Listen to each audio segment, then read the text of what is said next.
Hello મિત્રો, દેશી ગુજ્જુ કિચનમાં તમારું હાર્દિક સ્વાગત છે। આજે આપણે બનાવીશું ટીંડોળાની સબ્જી। આ રીતે આપણે ટીંડોળા સમારી લીધા છે અને કૂણા એકદમ ફ્રેશ ટીંડોળા લઈ લીધા છે। લગ્નમાં બનતી સબ્જી ટીંડોળાની એવી આપણે બનાવીશું। ચાલો આપણે સ્ટાર્ટ કરીએ। હવે આપણે લસણ કૂટી લેશું।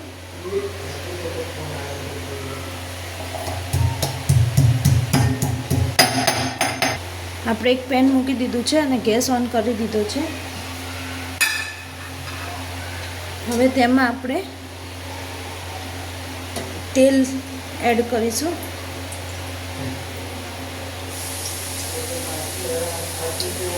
દોઢ 4 થી 5 ચમચી જેટલું તેલ એડ કરીશું।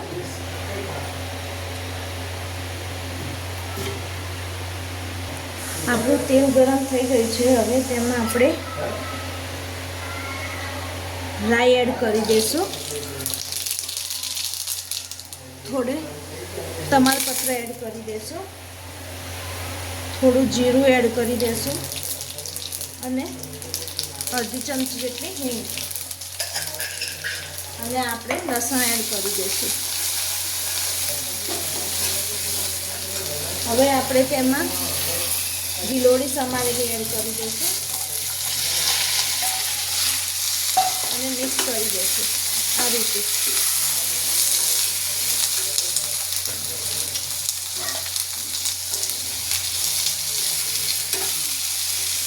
લગ્નમાં બનતી સ્પેશિયલ ટીંડોળાની સબ્જી, એવી સબ્જી આપણે બનાવીશું। તમે એન્ડ તક બન્યા રહેજો વિડીયોમાં। હવે આપણે 4 થી 5 કડી પત્તાના પત્તા એડ કરીશું અને મિક્સ કરી દઈશું।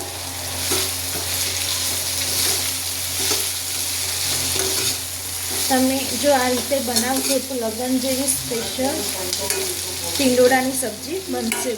ખૂબ જ બેસ્ટ બનશે। હવે તેને ધીમા તાપે આપણે ઢાંકીને ચડવા દઈશું। તેલમાં જ સતળવા દઈશું ધીમા તાપે। હવે આપણે ચેક કરીશું, હલાવીશું।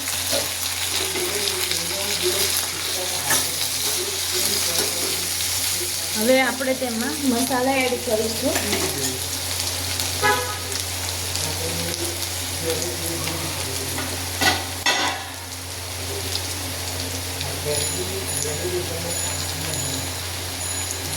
એકથી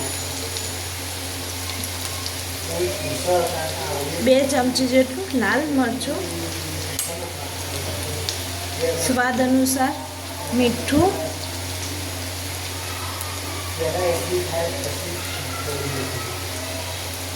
1 ચમચી જેટલી હળદર અને થોડો ગરમ મસાલો એડ કરીશું। હવે આપણે તેને મિક્સ કરી દઈશું સારી રીતે।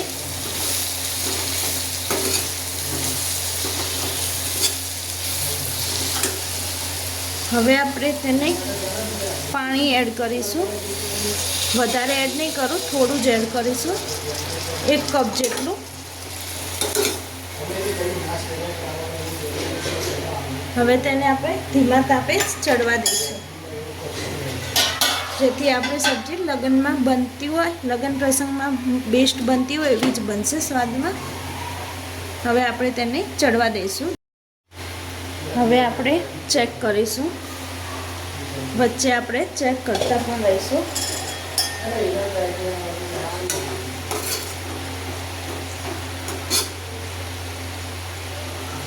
આ રીતે આપણે ચેક કરી લઈશું આપણી ગિલોળી ચડી ગઈ છે કે નહીં। આપણી ગિલોળી ચડવા આવી છે। હજી તેને 4 થી 5 મિનિટ સુધી આપણે કૂક થવા દઈશું, ચડવા દઈશું, જેથી આપણી સબ્જી મસ્ત બનીને તૈયાર થઈ જાય, લગ્ન પ્રસંગમાં બને તેવી જ।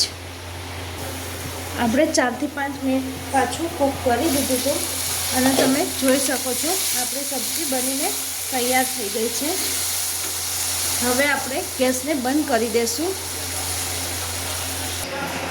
તમે જોઈ શકો છો આપણે એક સર્વિંગ પ્લેટમાં કાઢી દીધું છે। તમે જોઈ શકો છો લગ્ન પ્રસંગમાં બનતું હોય તેવી જ સબ્જી આપણે બનાવીને સ્વાદમાં તૈયાર કરી દીધી છે। જો તમને અમારો આ વિડીયો ગમતો હોય તો લાઇક, શેર અને સબસ્ક્રાઈબ કરવાનું ના ભૂલતા અને કોમેન્ટ કરીને જરૂરથી જણાવજો કે કેવી લાગે સબ્જી.